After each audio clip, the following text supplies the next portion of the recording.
Bof. Je crois que je le ferai demain.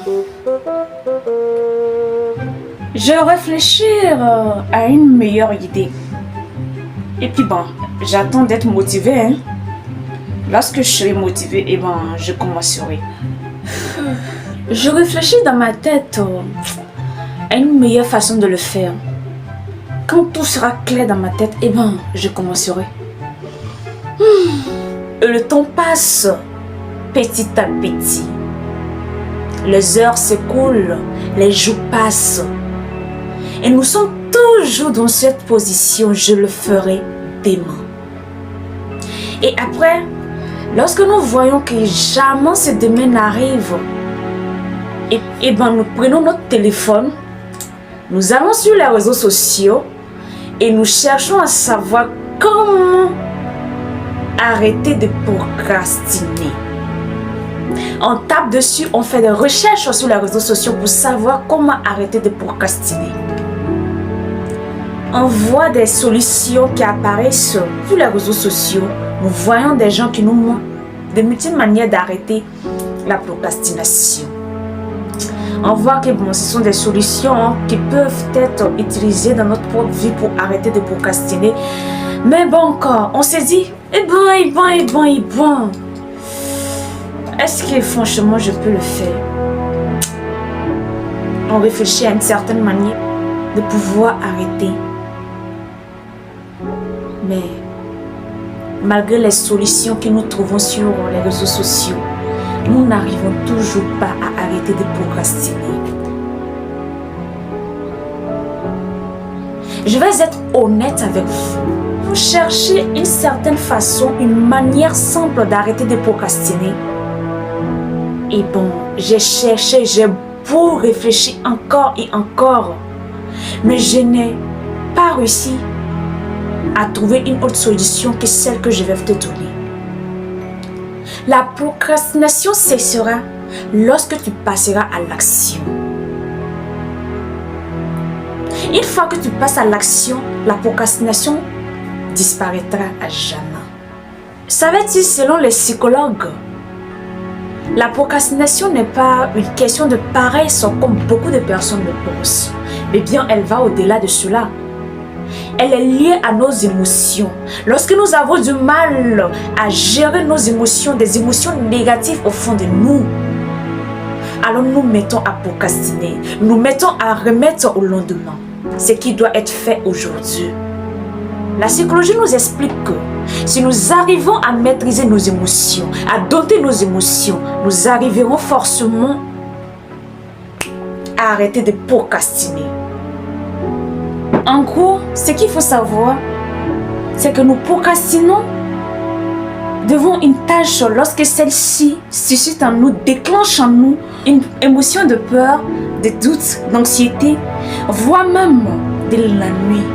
Lorsque une tâche suscite en nous ces émotions-là, le cerveau humain a l'habitude de chercher à fuir cette tâche et de se lancer dans une zone de confort.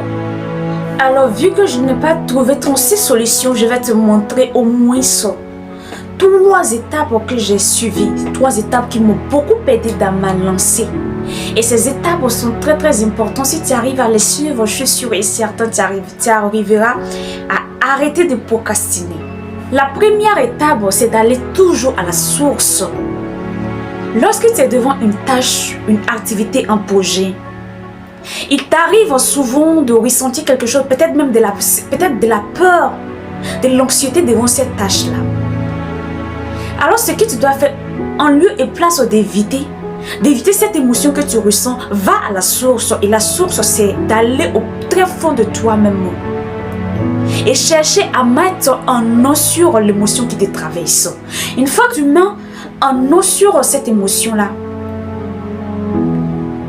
comme on le dit souvent, une fois que nous savons la maladie, on cherche un remède.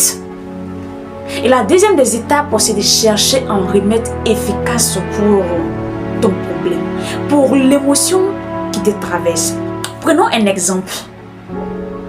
L'émotion qui te traverse est peut-être une émotion de peur devant une situation, devant un projet que tu veux mener. Tu as peur de l'échec, tu as peur de commencer ce projet et à la fin d'échouer. Tu ne sais pas comment t'y prendre. Ce qu'il faut savoir, il faut te dire à toi-même que l'échec n'est pas inévitable. Tu dois arriver à te convaincre. À convaincre, c'est un discours intérieur qu'il faut mener.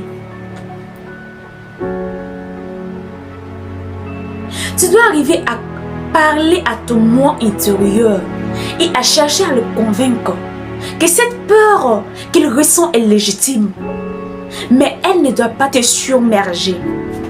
Tu dois prendre cette peur-là. Tu dois, je dirais même, profiter de la peur pour pouvoir même te lancer dans ce projet.